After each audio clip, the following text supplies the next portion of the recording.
Well, it's personal between me and you, and I'm going to do you some serious harm, you big stiff idiot.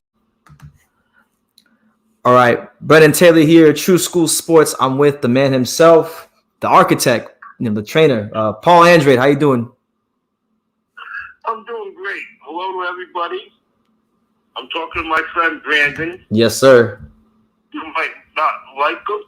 You might hate him, but you're still going to listen to him because he speaks the truth. Absolutely, and we're going to speak a lot more truth now about boxing and obviously your son Demetrius Booboo Andrade. I wanted to pick your brain, Paul, because your son has been the subject of a lot of talk in the boxing world. With the whole Johnny Beck situation.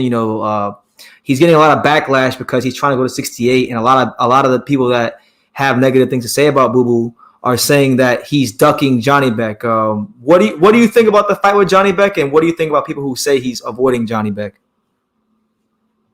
Well, I don't know how much boxing they know, but Johnny Beck is not a hard fight. He's had close fights. He's only 11 pro fights.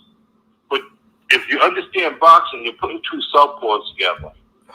And when you do that, now you both can jab.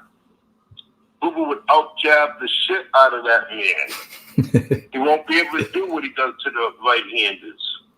Booboo's too smart, too quick, and he'll out-jab him. But how can you question us afraid of Johnny Beck when we're going to go fight Parker, and after that we're going after Benavidez, the other fighter that's avoided? I mean, you don't make no sense. Yeah. Nobody wants to fight Benavidez, but we're willing to fight Benavidez. There is no fight for us in the middleweight division, so it's time to get out of it. Yeah. Well, I know a lot. After Johnny Beck, okay, where will we go? There are no fights in the middleweight division for us. Especially now, because now they're saying Canelo is going to fight Golovkin as part of that deal he's signing. So Golovkin's not going to be available. Charlo doesn't want the fight. But I know the criticism has been because Johnny Beck has been, I don't know if you've seen, but Johnny Beck's been running his mouth on Twitter for months about Andrade being an easy fight and all this stuff. And a lot of people are they're gassed off the trash talk and some of the things Johnny Beck can do in the ring. He can't do nothing. He just comes forward, relies on his strength. We would outbox the kid, but it doesn't matter. There are no fights for us in the middleweight division. Who wants to see that fight? Who's going to pay to see that fight? Johnny Beck has not proved himself. I know Eddie Hearn doesn't really. Eddie Hearn's isn't too excited about the fight because when I saw him in Vegas, he was he didn't even know who.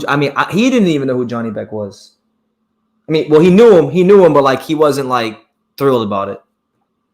No, it wasn't not laid out.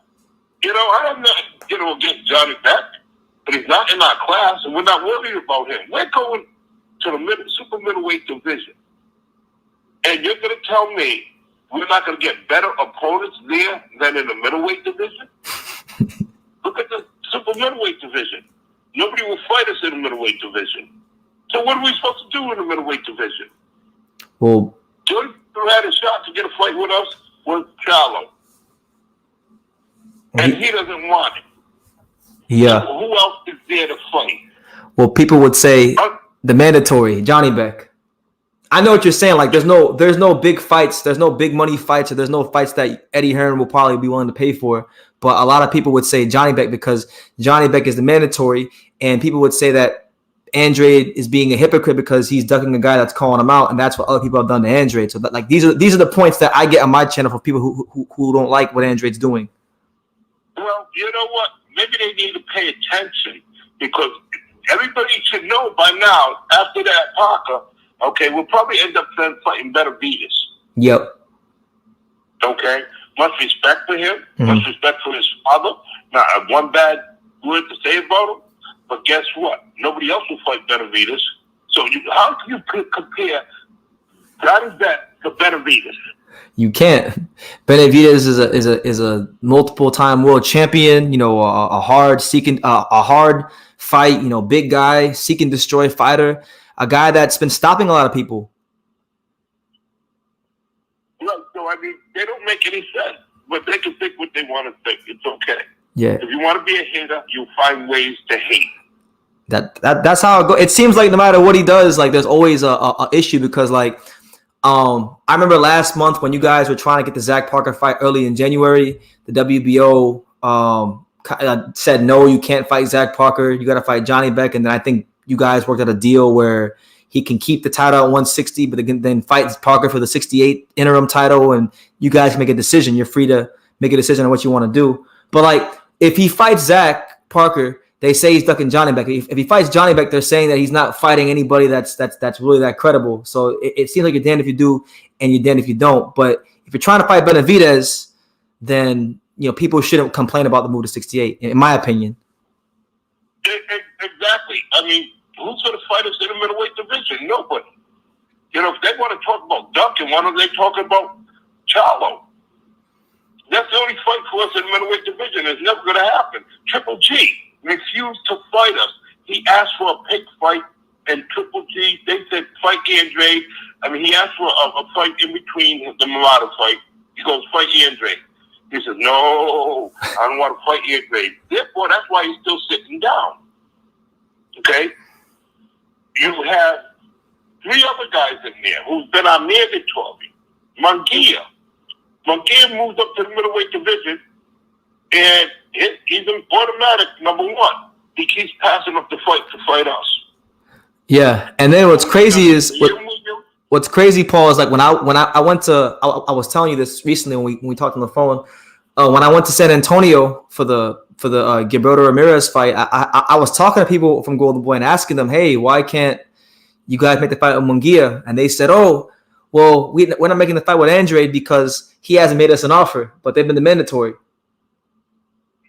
Well, first of all, a mandatory can exercise his position anytime he wants to. Mm-hmm. We don't make mandatories offers. Mandatories step up, petition the WBO, and exercise their rights as a mandatory. Okay? The only reason we fought Liam Williams was he refused to fight us. Yeah. This is the 3rd time he refused to fight us. But oh no, he's one of those guys. Nobody touches his toes. He's waiting in line. Let him go fight Janibek and Charlo and Triple G. Let those guys go fight each other because none of them want to fight us.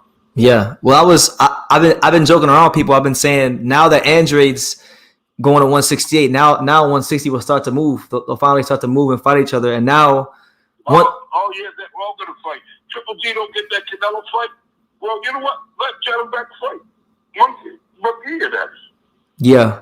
Or Munguia could fight. Munguia could fight Eubank. These people don't know what they're talking about. Yeah. There is no fight for us in the middleweight division. We need major fights. Big we fights. We want to fight the best. Not a guy who's 11-0. Okay, who barely got by a couple of guys. And because he knocked out Brett, who was over the hill. Now we're ducking him? For what reason? He would jab the shit out of them because they will both be 2 southpaws. Yeah.